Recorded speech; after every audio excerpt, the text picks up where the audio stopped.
Doctor Shahzad सपना को महानूर ही समझने लगा था और अब वो कश्मकश में था कि इसकी मोहब्बत का नया इम्तिहान शुरू हो चुका था। बाबा दीनू की बातों पर डॉक्टर शहजाद खामोश ही रहता था क्योंकि वो एक दूसरे को समझते थे। फिर डॉक्टर शहजाद ने घबराना शुरू कर दिया था। अब वो हॉस्पिटल जाने से पहले सपना से मिलकर जाते थे और आज इन्हें सपना से दूरी पर भी डर लग रहा था और ये खौफ इनके लिए किसी वबाले जान से कम नहीं था। अगली सुबह जब डॉक्टर साहब सपना से मिलने गए तो वो अपने बेड पर टेक लगाए बैठी थी। आपने नाश्ता कर लिया? डॉक्टर शहजाद ने सपना से पूछा तो सपना ने मुस्बत में सर हिलाया।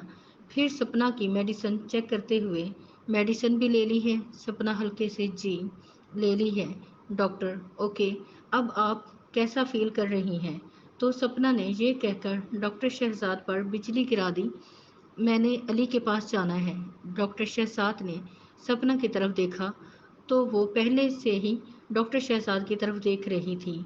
अभी आपकी तबीयत ठीक नहीं है, अभी आपको आराम करना चाहिए।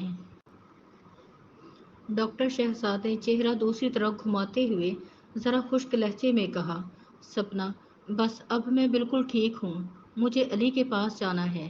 मेरी बेटी पता नहीं किस हाल में होगी। ये कहते हुए सपना ठंडी आह भर रही थी। डॉक्टर शहजाद, ओहो चले जाइएगा ज़रूर, मगर अभी नहीं। वैसे भी मैडम, हम कौन सा आपको हमेशा के लिए रखने वाले हैं। इस बार डॉक्टर शहजाद ने जरा शरारती अंदाज में कहा तो सपना हैरानगी से देखने लगी। डॉक्टर शहजाद ने फिर समझाने वाले अंदाज में कहा, अभी आप बहुत कमज़ोर हैं, आपको एक्सरसाइज करवानी है और जब आपके जिस्म को नॉर्मल हालत में देखूंगा तब आपके जाने का प्रोग्राम बनाएंगे। So please don't worry, okay. शाम को डॉक्टर शहजाद जब हॉस्पिटल से घर वापस आए तो सीधे ही सपना के कमरे में चले गए। हाथ में शॉपिंग बैग पकड़े हुए कमरे में दाखिल हुए। सामने बेड पर लेटी सपना से मुखातब हुए, देखो महानूर, आपके लिए कुछ ड्रेसेस और ज़रूरत की चीज़ें लाया हूँ। सपना ने इनके चेहरे की तरफ देखा जो बहुत खुश लग रहे थे। फिर डॉक्टर शहजाद खुद ही बैग से कपड़े वगैरह निकालकर सपना को दिखाने लगे, जिसमें एक पिंक कलर का सूट उठाकर सपना को दिखाने लगे। डॉक्टर शहजाद, महानूर, ये कलर आप पर बहुत सूट करेगा। और फिर कुछ ज्वेलरी उठाकर, ये देखो कितनी प्यारी लगेगी इसके साथ। सपना, इनकी क्या ज़रूरत थी? सपना ने मोहताज से लहजे में कहा ताकि शहजाद को बुरा ना लग जाए। डॉक्टर शहजाद, अरे ज़रूरत है, आप बड़ी मुश्किल से तो होश में आई हैं।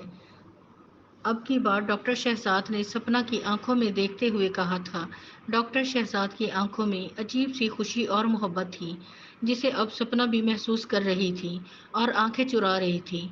डॉक्टर शहजाद, आपको पता है महानूर, मैं आपसे बहुत बातें करना चाहता था, आपके लिए रोज़ दुआएं करता था कि पता नहीं आप कब होश में आओ, और शुक्र है कि आप होश में आ गई हो। मैं बहुत खुश हूँ कि मेरी दुआएं रंग ले आई हैं, क्योंकि मैं आपसे, डॉक्टर शहजाद कहते कहते रुक गए तो सपना ने सवालिया अंदाज में उनके जुमले को दोहराया, आपसे।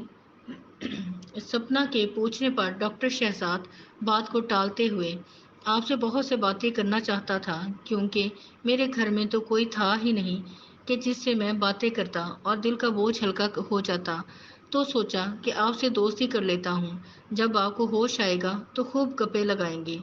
तो क्या आप मुझसे दोस्ती करेंगी? डॉक्टर शहजाद ने सपना की तरफ हाथ बढ़ाते हुए कहा। सपना ने मुस्बत में सर हिलाते हुए हाथ इसकी तरफ बढ़ा दिया क्योंकि वो अपने मौसम का दिल तोड़ना नहीं चाहती थी। डॉक्टर शहजाद हाथ मिलाते हुए बहुत खुशी से सपना को अपनी महानूर की शक्ल में देख रहा था और सपना अभी तक इस बात से बेखबर थी, मगर शहजाद इस मरहले को भी अपनी ही चीज समझ रहा था।